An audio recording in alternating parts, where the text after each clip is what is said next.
ಪ್ರಶ್ನೆ ಹಾಕಿದಳಿ ಬಂಧುಗಳೇ, ಈ ವಿಡಿಯೋ ಉದ್ದೇಶವೇನೆಂದರೆ, ನಾನು ಇವತ್ತು ನವೋದಯ ಪರೀಕ್ಷೆಯ ಬಗ್ಗೆ ಕೆಲವು ಮಾಹಿತಿಗಳನ್ನು ಹಂಚಿಕೊಳ್ಳುತ್ತೇನೆ. ಬಂಧುಗಳೇ, ನವೋದಯ ಪರೀಕ್ಷೆ ನಮ್ಮ ಮಕ್ಕಳಿಗೆ ತಯಾರು ಮಾಡುವಾಗ ನವೋದಯ ಪರೀಕ್ಷೆ ಹೇಗಿರುತ್ತೆ, ಯಾವ ಯಾವ ಯಾವ ಪ್ರಶ್ನೆಗಳು ನವೋದಯ ಪರೀಕ್ಷೆಯಲ್ಲಿ ಇರುತ್ತೆ, ನವೋದಯ ಪರೀಕ್ಷೆಯನ್ನು ಯಾವ ರೀತಿ ಡಿವೈಡ್ ಮಾಡಲಾಗಿದೆ, ವಿಭಜಿಸಲಾಗಿದೆ ಅನ್ನೋದ್ರ ಬಗ್ಗೆ ಇಲ್ಲಿ ತಿಳಿಸಲು ಇಚ್ಛಿಸ್ತೇನೆ. ನವೋದಯ ಪರೀಕ್ಷೆಯನ್ನ ಬೇಸಿಕಲಿ 3 ಸೆಕ್ಷನ್ ಆಗಿ ಡಿವೈಡ್ ಮಾಡಲಾಗುತ್ತದೆ. ಒನ್ ಇದು mental ability test, second one is arithmetic test, third one is language ability test. Mental ability test ಬಂದ್ಬಿಟ್ಟು 40 ಪ್ರಶ್ನೆಗಳು ಇರುತ್ತೆ. ಮೆಂಟಲ್ ಎಬಿಲಿಟಿ ಟೆಸ್ಟ್ ಈ ಸೆಕ್ಷನ್ ಇಂದ 40 ಪ್ರಶ್ನೆಗಳನ್ನು ತೆಗೆಯಲಾಗುತ್ತದೆ. ಇದರ ಅಂಕಗಳು ಬಂದ್ಬಿಟ್ಟು 50 ಅಂಕಗಳನ್ನು ನಿಯೋಜಿಸಲಾಗುತ್ತದೆ. ಅದೇ ರೀತಿ ಅರ್ಥಮೆಟಿಕ್ ಟೆಸ್ಟ್ಗೆ 20 ಪ್ರಶ್ನೆಗಳು ಬರುತ್ತೆ, 25 ಅಂಕಗಳನ್ನು ಈ ಸೆಕ್ಷನ್ಗೆ ನಿಯೋಜಿಸಲಾಗಿದೆ. ಮೂರನೇ ಸೆಕ್ಷನ್ ಆಗಿ ಲ್ಯಾಂಗ್ವೇಜ್ ಎಬಿಲಿಟಿ ಟೆಸ್ಟ್ ಅಂತಾರೆ. ಈ ಸೆಕ್ಷನ್ ಇಂದ 20 ಪ್ರಶ್ನೆಗಳು ಬರುತ್ತೆ, 25 ಅಂಕಗಳನ್ನು ನಿಯೋಜಿಸಲಾಗಿದೆ. ಅದರ ಒಟ್ಟಾರೆ 80 ಪ್ರಶ್ನೆಗಳು ಇರುತ್ತೆ. ಈ ನವೋದಯ ಪರೀಕ್ಷೆಯಲ್ಲಿ ಮಾರ್ಕ್ಸ್ ಬಂದ್ಬಿಟ್ಟು 100 ಅಂಕಗಳನ್ನು ನಿಯೋಜಿಸಲಾಗಿದೆ. ಮತ್ತೆ ಈ ನವೋದಯ ಪರೀಕ್ಷೆಯ ಕಾಲಾವಕಾಶ ಬಂದ್ಬಿಟ್ಟು 2 ಗಂಟೆ.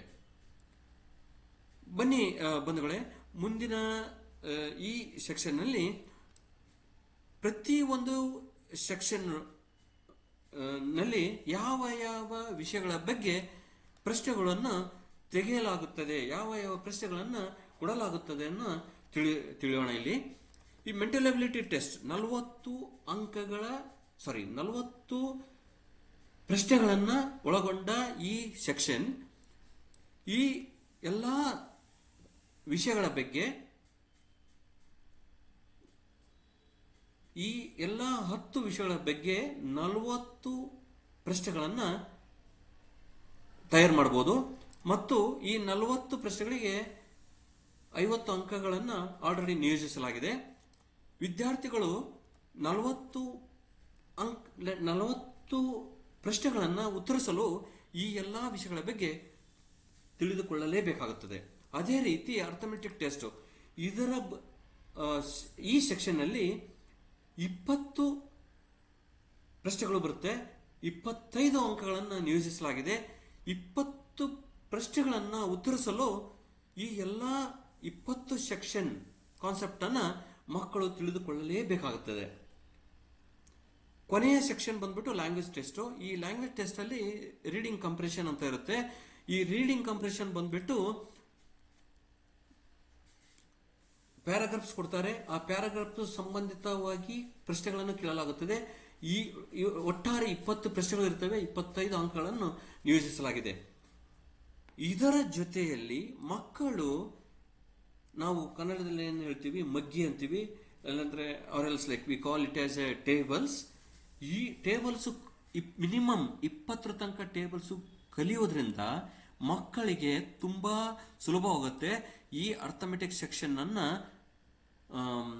ಅಡ್ರೆಸ್ ಮಾಡುವಾಗ. ಮತ್ತೆ ಈ basically like when solving the problems associated to this section, ಈ ಎಲ್ಲಾ ವಿಷಯಗಳ ಬಗ್ಗೆ ಪ್ರಾಬ್ಲಮ್ಗಳನ್ನು ಸಾಲ್ವ್ ಮಾಡುವಾಗ ಮಕ್ಕಳಿಗೆ ತುಂಬಾ ಈಸಿ ಆಗುತ್ತೆ. ನಿಮ್ಮ ಮಕ್ಕಳು 20 ತನಕ ಮಗ್ಗಿ ಕಲಿತಾರೆ.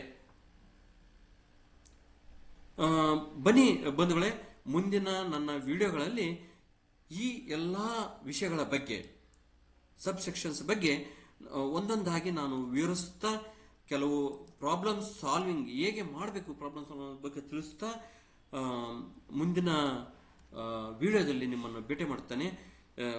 Thanks for watching this video. If you have any suggestions, please put a comment so that I can improve in the next videos. Thank you very much for watching this video. You are welcome.